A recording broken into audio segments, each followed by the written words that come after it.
మా ఊళ్ళు ఎక్కువ పోడు భూములు సార్, అడవిలో బతుకుతారు కాబట్టి పోడు భూములకి మాకు నష్టపరిహారం అంటే పోడు భూములు 2005కు ముందు సాగు చేసి పట్టాలు ఉంటే వాళ్ళకి ఇస్తామంటున్నారు.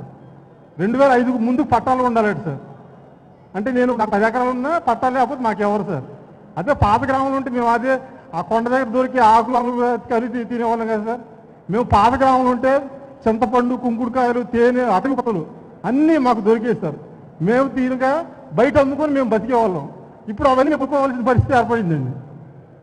ఇప్పుడు మాకు రూపాయి లేకపోతే గడవదు సార్ బయటకు వచ్చి. అదే పాత గ్రామంలో ఉంటే జీవంలో రూపాయి లేకపోతే ఆ రోజు గెలిచిపోయేది. ఎప్పుడో మా తాత ముత్తాతల దగ్గర నుంచి అదే గ్రామంలో ఉండేవాళ్ళం.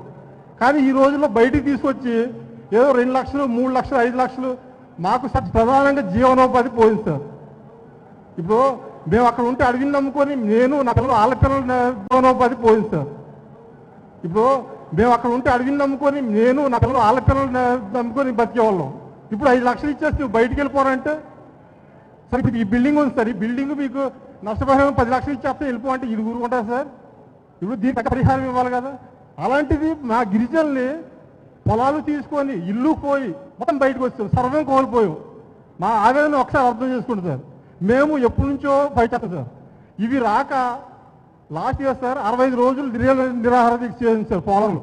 అప్పుడు అధికారులు మొత్తం ఆర్డీఓ, జేసీ, ఎంఆర్ఓ, ఐటీడీపీ అందరూ వచ్చారు. 65 రోజులు నిరాహార దీక్ష చేస్తే కొంతమందికి న్యాయం చేయిందండి, అందరికీ న్యాయం జరిగింది. అంటే మనం ఏదైనా మనకు కావాలంటే ఫైట్ చేయవలసి వస్తుంది సార్. తమ దగ్గర రావడానికి మీరు పథకం చేస్తారు, మీరు ప్రశ్నించే టైపు కాబట్టి గట్టిగా అవతల డిమాండ్ చేసి రప్పించే టైపు. మేము కూడా నరకయాతన పడుతున్నామండి. అధికారులు ఫర్ ఎగ్జాంపుల్ నా చెక్కు ఉందండి, మేము కాల్ చేసి 2 సంవత్సరాలు అవుతుంది. మాకు ట్రీస్ చెట్లు డబ్బులు ఇప్పటికీ రాలేదు సార్. ఈ జంగారెడ్డి మేము కాల్ చేసి 2 సంవత్సరాలు అవుతుంది. మాకు ట్రీస్ చెట్లు డబ్బులు ఇప్పటికీ రాలేదు సార్. ఈ జంగారెడ్డి ఆర్డీ ఆఫీస్ అయితే ఏలూరు పంపించాం, పిఏ ఆఫీస్కి అన్నాం. అంటే ఇది ఎగ్జాంపుల్ ఏంటంటే తిరిగేవాడు నాకే చేస్తుంటే కొండల్లో ఉండేవాళ్ళకి వాళ్ళకి ఏం తెలుస్తుంది సార్. ఇక్కడ మధ్య దళార వ్యవస్థ ఒకటి తయారైంది. నీకు 2 లక్షలు రావాలా, రా నేను తీసుకొస్తానని చెప్పి అతనికి ఎంతో ముట్ట చెప్పాలి. నిజమైన నిర్వాసితులు మాత్రం అక్కడే ఉన్నారు. ఈ రోజుకి న్యాయం జరగలేదు సార్. సార్ మేము కోరుకునేది ఏంటంటే మాకు 2013 చట్టం వర్తించేలాగా తమరు వలన మాకు న్యాయం జరుగుతాయి తమ దగ్గర వచ్చింది సార్. ఇంకోటి ఏంటంటే సార్, మాకు స్మాల్ కే ఇండస్ట్రీ, ఒక ఇండస్ట్రీ లాంటిది ఏదో ఒక ఏర్పాటు చేసి, ఇప్పుడు అందరూ కష్టపడే వాళ్ళండి, మా గిరిజనులైనా గిరిజనేతలైనా అందరూ కష్టపడే వాళ్ళే. నెలకి 2000, 3000 ఇప్పుడు పెద్ద పెద్ద ఫ్యాక్టరీలు కడుతున్నారు 1000 కోట్లు పెట్టి. 1000 కోట్లు అక్కర్లేదండి, ఇప్పుడు నిర్వాసితులు అవుతున్నారు. వాళ్ళకు చిన్న స్మాల్ కే ఇండస్ట్రీ పెట్టి నెలకు ఎంతో కొంత జీవితం వచ్చేలాగా న్యాయం చేయమంటున్నాం. చట్టంలో ఉన్న ఏది ఇంప్లిమెంట్ చేయండి. నమస్కారం అండి, నేను మీ ముచ్చిక రంజిత్ కుమార్ ద్వారా ఈరోజు ఈ వీడియోలో ప్రత్యేకించి మన ముఖ్యమంత్రి నారా చంద్రబాబు నాయుడు గారికి, ఉప ముఖ్యమంత్రి పవన్ కళ్యాణ్ గారికి ధన్యవాదాలు చేసుకుంటున్నాను ప్రత్యేకంగా. మాకు ఎందుకంటే ఈరోజు నుంచి నిన్న నుంచి మన పోలవరం ప్రాజెక్టు నిర్వాసిత గ్రామాల్లో రెవెన్యూ డిపార్ట్మెంట్ వారు సర్వే చేస్తున్నారండి. ఆ సర్వే ఎందుకంటే మన ముఖ్యమంత్రి ఆదేశాల మేరకు మన నిర్వాసితులకి ఈ అర్హత వారి అర్హతను బట్టి అవుట్సోర్సింగ్ ఉద్యోగాలు అలాగే లేకపోతే లోన్లైనా ఇప్పిస్తామని చెప్పి సర్వే చేస్తున్నామండి. అది ముఖ్యమంత్రి గారు ఆదేశాలు వచ్చినాయి అని చెప్పి అంటున్నారండి. నేను అందుకే ప్రత్యేకించి వాళ్ళకి ధన్యవాదాలు తెలియజేసుకుంటున్నానండి.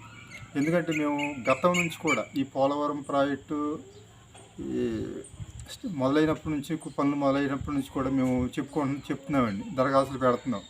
పోలవరం ఎంఆర్ఓ గారికి, జంగారెడ్డి ఆర్డీఓ వారికి, ఐటీడీపీఓ వారికి, అలాగే జిల్లా కలెక్టర్ వారికి, అలాగే స్పెషల్ ఆఫీసర్ రాజమండ్రి వారికి, మన పోలవరం ప్రాజెక్ట్ స్పెషల్ అధికారి వారికి, అలాగే ప్రజాప్రతినిధులు మన గతంలో మన ఆంధ్రప్రదేశ్ రాష్ట్రానికి రాష్ట్ర అధ్యక్షులుగా పనిచేసిన సోము వీర్రాజు గారికి, కన్నా లక్ష్మీనారాయణ గారికి, ఇలాగా పార్టీలకు అతీతంగా ప్రతి పార్టీ, టీడీపీ, వైసీపీ అందరి ప్రతి పార్టీకి కూడా దరఖాస్తులు అధికారులకు దరఖాస్తు పెట్టుకుంటున్నాం. అలాగే మన ఎమ్మెల్యేలకి, ఎంపీ గారికి కూడా చెప్తున్నామండి.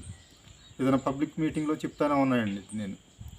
అలాగే 2018లో మనకి ఏలూరు జిల్లా జంగారెడ్డిగూడెంలో వచ్చిన మన ఉప ముఖ్యమంత్రి శ్రీ పవన్ కళ్యాణ్ గారు అప్పుడు అధికారంలో లేరండి. చిన్న మీటింగ్కి వస్తే ఆ మీటింగ్లో నేను ఒక మాట చెప్పానండి. సరే ఇలాగా మా గిరిజనులు ఆదివాసీలు ఇలాగా అడవిని నమ్ముకొని జీవనం సాగించేవాళ్ళండి. కానీ ఈ పోలవరం ప్రాజెక్టు వలన సర్వం కోల్పోయి ఇల్లు భూములు ప్రధానంగా అడవిలో దొరికే అడవి ఉత్పత్తులు అలాగే అందులో దొరికే చింతపండు తేనె కుంకుడుకాయలు మిగతా అన్నిటిని సర్వం కోల్పోయామండి. ఇవి జీవనాధారం మాకు. ఎందుకంటే ఇవి అమ్ముకొని జీవనం సాగించేవాళ్ళం. అమ్ముకోగా అలాగే మేము కూడా వాటిపైన అవి మాకు జరిగాయండి. మేము కొనుక్కోవాల్సిన పరిస్థితి లేదండి.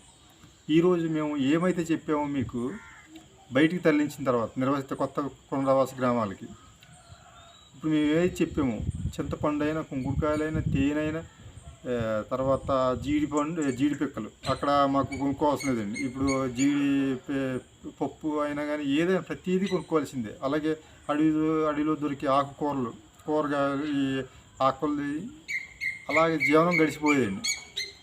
ఈరోజు ప్రతిదీ ఇది అవుతుంది. కాబట్టి ఒక చిన్న తరహా పరిశ్రమ ఏర్పాటు చేసి ఇంటికి ఒక ఉద్యోగం లాగా ఆ ఫ్యాక్టరీ ఏదో ఒకటి ఇప్పుడు సిటీల్లో కొన్ని వందల వేల కోట్లు పెట్టి ప్రాజెక్టులు కడుతున్నారు. అలాగే మాకు ఏదో ఒకటి ప్రాజెక్ట్ నిర్వాహకులకి ఒకటి ఉపాధి కల్పించాలని చెప్పి ఒకటి నిర్మించి ఉపాధి కల్పించాలని చెప్పి విన్నవించుకున్నామండి పవన్ కళ్యాణ్ గారి దగ్గర. అలాగే మేము మొదటి నుంచి ప్రతి ఒక్క అధికారులకి పొలిటికల్ లీడర్లకి పార్టీలకు అతీతంగా చెబుతూనే ఉన్నామండి.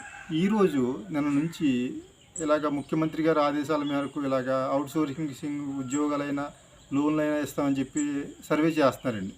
మాకు చాలా సంతోషంగా ఉందండి. ఎందుకంటే వాళ్ళు బయటకు వచ్చిన తర్వాత వాళ్ళ జీవనం చాలా దారుణం తయారైందండి. ఈ వీడియో ద్వారా ప్రత్యేకించి నేను ధన్యవాదాలు తెలియజేసుకుంటున్నాను.